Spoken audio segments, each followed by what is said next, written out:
Hello and welcome to the Commander's Quarters, your Magic the Gathering source that helps you command your budget.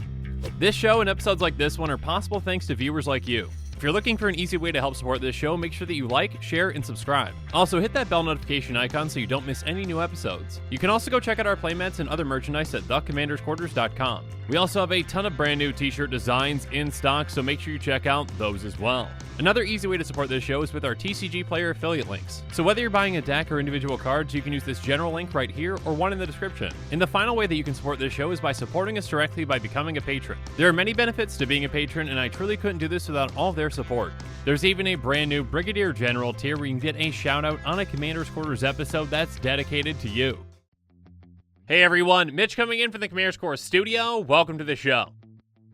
Today's episode comes to you courtesy of Corey, who's been supporting this channel as a general tier patron. I truly couldn't do this without the support from amazing patrons like Corey, so again, Corey, thank you so much. And for the personalized deck tag, Corey chose an updated build for Rin and Seri Inseparable, focusing around cats. Rin and Seri are a 4/4 dog cat that costs 1 red, green, white. They have whenever you cast a dog spell, create a 1/1 green cat creature token, and whenever you cast a cat spell, create a 1/1 white dog creature token. So whenever you're casting cats, you get dogs, whenever you cast dogs, you get cats. And then by paying red, green, white, you tap, and Rin and Seri Inseparable deals damage to any target equal to the number of dogs you control, and you gain life equal to the number of cats you control. So again, with this deck being based around cats, we're going to be casting a lot of cats, which makes us a lot of dogs. Then we can dish out a lot of damage and gain a bunch of life. Now, my initial build for this commander was quite some time ago, and there are some fantastic new updates that we can make to it. Regardless, of course, there are still some fantastic cards from the initial build that are going to make it into this one as well. But before we jump into the cards for this deck, every single card in this deck outside of the commander is less than $1, so it's very budget friendly. With all that said though, let's jump into the deck and talk about what cards have made the cut.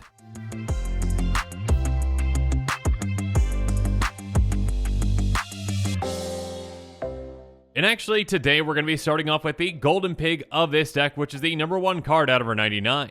And the Golden Pig for this deck is Feline Sovereign. Feline Sovereign is a 2/3 cat that costs 2 and a green, and it has other cats you control get ++1 and have protection from dogs. And then whenever one or more cats you control deal common damage to a player, destroy up to 1 target artifact or enchantment that player controls. So this feline friend helps us out in multiple fantastic ways. First up, this is just a great anthem that also gives our cats protection from dogs in case our opponents happen to have any dogs out there, or, changelings too. Regardless, on top of being a great low to the ground anthem, this can do a lot of work throughout the game in helping us take out our opponent's artifacts and enchantments. We just need to get 1 cat through on an opponent to be able to take out one of their things. This can pump our creatures and really set our opponents back, and that's what makes it the Golden Pig. Now, outside of the Golden Pig, of course, we've got other fantastic cats in this deck that can also help us take out our opponent's pesky artifacts and enchantments with things like Qasali Pridemage and Feldar Cub. Qasali Pridemage is a 2/2 with Exalted that has pay 1, sacrifice it, destroy target artifact or enchantment. And then Feldar Cub can just get rid of enchantments, but we can just sacrifice it for free. Moving on, we've got 3 other, again, technically cat spells with cards like Masked Vandal, Crib Swap, and Stalking Leonin. Masked Vandal is a 1/3 shapeshifter with Changeling that has, when it enters the battlefield, you may exile a creature card from your graveyard. If you do, exile target artifact or enchantment an opponent controls. So this can really get rid of one of our opponent's things, and also, again, this is just a 2-mana spell that is a Changeling, so it's every creature type, which means it's both a cat and a dog. And because of that, when we cast this, it counts as both a dog spell and a cat spell, so we are getting both a 1/1 cat and a 1/1 dog. So for just 2 mana, we are getting a 1/3, essentially cat dog, a 1/1 cat, a 1/1 dog, and if we've got a creature in our graveyard, we can exile it to get rid of an opponent's artifact or enchantment. That seems like a lot of value, and speaking of a lot of value, let's talk about Crib Swap. It's a tribal instant shapeshifter with Changeling that costs 2 and a white that says exile target creature its controller creates a 1/1 color shapeshifter creature token with Changeling. So this is a fantastic creature removal spell that, yes, will give our opponent a 1/1 Changeling, but that's fine. We permanently get rid of that creature, and again, because this is a tribal instant shapeshifter with Changeling, again, it counts as both a cat and a dog spell, so we're getting that 1/1 cat and that 1/1 dog. But another way to get rid of a pesky creature though comes with Stalking Leonin, a 3/3 cat archer that has, when enters the battlefield, secretly choose an opponent. Then we can reveal the player that we chose to exile target creature that's attacking us. If it's controlled by the chosen player, activate only once. This can actually be a great way to deter opponents from attacking us because our opponents don't know who we chose. So even if we didn't choose a particular player, they might think we did, and then they might not attack us because of that. Regardless, of course, we're also going to be running some Wraths in this deck that can really help us out with cards like Fell the Mighty, Dusk to Dawn, Cleansing Nova, and Our Reckoning. Fell the Mighty and Dusk and Dawn can really help us keep a lot of our small creatures on the board while getting our opponent's big creatures. Cleansing Nova is also flexible, letting us either destroy all artifacts and enchantments or all creatures, and Hour of Reckoning can destroy all non-token creatures. Again, with all the spells that we're going to be casting in this deck, we're going to be making a lot of tokens, so we can keep our tokens around and wipe out everything else. And speaking of making tokens, we've got some ways to protect our things while making a lot of tokens with cards like White Mane Lion and Fleetfoot Panther. White Mane Lion has Flash, and when it enters the battlefield, return a creature you control to its owner's hand. So this creature that we choose can actually be White Mane Lion itself, so we can just keep paying 2 mana, flashing it in, bouncing it back to our hand, getting a dog token, and doing it over and over again. Or, we can use it to save another one of our creatures. And then Fleetfoot Panther is very similar. It has Flash, and it has, when it comes into play, return a green or white creature you control to its owner's hand.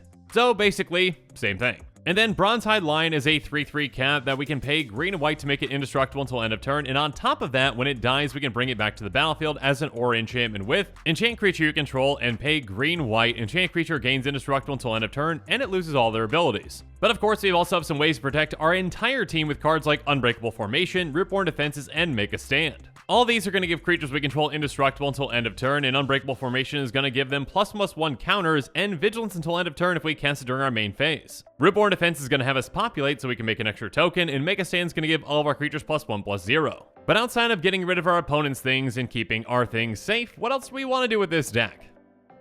Well, next up, let's talk about some things that can help us generate some card advantage with cards like Keeper Fables, Trove Warden, and Creeping Renaissance. Keeper Fables says, whenever one or more non-human creatures you control deal combat damage to a player, draw a card. Again, we've got plenty of non-human creatures in this deck, and yeah, just by getting them through on our opponents, we can draw some cards. And then Trove Warden is a 3/4 cat beast with Vigilance and Landfall. Whenever land enters the battlefield under your control, exile target permanent with converted mana cost 3 or less from your graveyard. And then when Trove Warden dies, put each permanent card exile with it onto the battlefield under the control of that card's owner. So we can build up more and more cards in exile with this and get them back into play when it dies. And speaking of getting things back from our graveyard, Creeping Renaissance is fantastic at that. It says choose a permanent type, return all cards of the chosen type from your graveyard to your hand, and it's got flashback for 5 green. So if a bunch of our cats died, well, we can get them back into our hand and recast them, get some more dog tokens, and have some fun. And speaking of fun, let's talk about drawing a ton of cards with cards like Shamanic Revelation, Camaraderie, and Rite of Harmony. Shamanic Revelation is going to draw us a card for each creature we control, and we gain 4 life for each creature we control with power 4 or greater. Camaraderie is going to gain us X life and draw us X cards for X number of creatures we control, and on top of that, creatures we control get +1/+1 until end of turn. And then Rite of Harmony says, whenever a creature or enchantment enters the battlefield under your control this turn, draw a card, and we can flash it back for 2 green-white. Again, we've got a decent amount of low-to-the-ground cats, and on top of that, remember that this is also going to count whenever creature tokens come into play too, so have fun with that. But of course, we're also going to be running some more standard card advantage spells with cards like Harmonize, Throw a Possibility, Cathartic Reunion, Throwing Discovery, Commune with Lava, and Escape to the Wilds. And since we're going through a list of cards, let's go through our ramp spells really quick with cards like Font of Fertility, Rampant Growth, Search for Tomorrow, Cultivate, Harrow, Boros Signet, Rule Signet, Talisman of Unity, Edge of Autumn, and Explore. Again, ramping early and often can really help out this deck, especially if we can ramp on turn 2 and get our commander out on turn 3. But what are some other ways that we can really help out our team? Well, now let's talk about some fantastic pump effects for this deck with cards like King of the Pride, Regal Caracal, and Prava of the Steel Legion. King of the Pride says, other cats you control get +2/+1, so this is a massive pump effect for our cats that we're going to be getting into play. Speaking of getting cats in play, we've got Regal Caracal, which is going to give us 2 1/1 white cat creature tokens with lifelink when it enters the battlefield, and on top of that, it gives other cats we control +1/+1 and lifelink. So this can give us tokens, pump our team, and then also pad our life total. But a huge pump comes from Prava of the Steel Legion. It says, as long as it's your turn, creature tokens you control get +1/+4. So Prava only helps out our tokens, and just during our turn, but again, +1/+4 is huge. that can really protect our creatures when we're attacking with them. Moving on, we have some different kind of pump effects with cards like Leonin Lightscribe, Regal Leosaur, and Huntmaster Liger. Leonin Lightscribe has Magecraft. Whenever you cast or copy an instant or sorcery spell, creatures you control get +1/+1 until end of turn. So this can actually pump our creatures multiple times in a turn if we cast multiple instants and sorceries. And then Regal Leosaur has, whenever this creature mutates, other creatures you control get +2/+1 until end of turn. And speaking of mutating, Huntmaster Liger has, whenever this creature mutates, other creature you control get +X/+X until end of turn, where X is the number of times this creature is mutated. Next up, we actually do have one dog in this deck with Pack Leader, which, okay, it's adorable, it's cute, and it's very effective. It has other dogs you control get +1/+1, and whenever Pack Leader attacks, prevent all common damage to be dealt this turn to dogs you control. So this not only pumps our dogs, but it also helps protect them whenever we swing with them in combat, and again, with this kind of a deck built around so many cats, well, we're gonna have a lot of dogs in play. And then next up, we also have Rally the Ranks, which is a flexible card. It has, when it enters the battlefield, choose a creature type. Creatures you control of the chosen type get +1/+1. So depending on our board situation, whether we have a bunch of cats in play or a bunch of dog tokens in play, we can pick either or. And then Intangible Virtue is also a fantastic pump effect. It says creature tokens you control get +1/+1 and have vigilance. And speaking of fantastic pump effects, we also have some massive ones with Dictative Heliod and Collective Blessing. Dictative Heliod has Flash and it's going to give creatures we control +2/+2. And then Collective Blessing might not have Flash, but it gives creatures we control +3/+3, which is just absolutely massive, especially for a deck like this where it can make a ton of tokens. Next up though, we have a different kind of, let's call it a pump effect with Gratuitous Violence. It says if a creature you control would deal damage to a permanent or player, it deals double that damage to that permanent or player instead. So this doubles up the amount of damage our creatures are dishing out, including our commander's activated ability, so yeah, that can be huge. And speaking of huge, let's talk about some other creatures that can help us out in various ways with some more changelings with cards like Mirror Entity, Taurian Mauler, and Bloodline Pretender. Again, changelings are every single creature type, so that includes both cats and dogs, so whenever we cast them, we are getting both a cat and a dog from our commander. On top of that, Mirror Entity is a 1/1 that has pay X until end of turn. Creatures you control have base power toughness XX and gain all creature types. So by pumping a good amount of mana into this, we can make our creatures massive. And then Taurian Mauler can just straight up get massive on its own, a 2/2 with changeling that has, whenever an opponent casts a spell, you may put a +1 counter on Taurian Mauler. And then Bloodline Pretender can also be a heavy hitter as well, a 2/2 with changeling that has, when it enters the battlefield, choose a creature type. Whenever another creature of the chosen type enters the battlefield under your control, put a +1 counter on Bloodline Pretender. Next up, we've got some really low to the ground changelings, and again, every single time we cast one of these, we're going to be getting 2 tokens, so that's a lot of value for their mana cost. Universal Automaton is a 1/1 for 1 mana that has changeling. Shields of Velis Veil is a changeling tribal spell that has creatures target player controls get +0/+1 and gain all creature types until end of turn.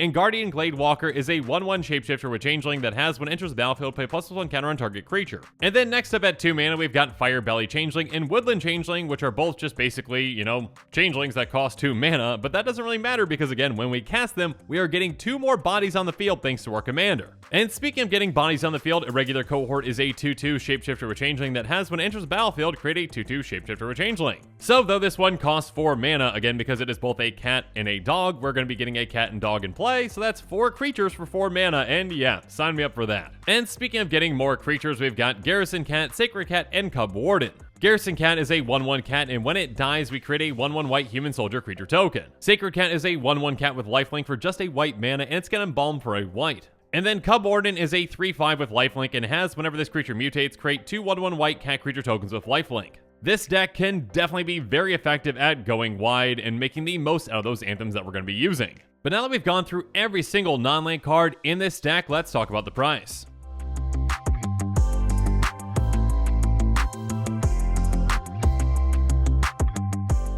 Like I mentioned at the start of this episode, every single card in this deck outside of the commander is less than $1, so even though Rin and Seri Inseparable is about an $11 card or so, the estimated cost for this deck is $42.34. And actually this deck can be even more budget friendly if you happen to already have the basic lands for it, because these lands are being included at 10 cents a piece in this estimated cost. And speaking of potential extra savings, if you buy this deck on TCG Player, you might be able to save even more by utilizing heavily played and damaged cards, which of course need a home too. Though do keep in mind that the estimated cost for this deck does not include the price of shipping, which might vary depending upon where you live. And with that, the show is coming to a close, so it's my turn to hear from you. So in the comments below, let me know what your thoughts on this episode are, and as always, thanks again and have a good one.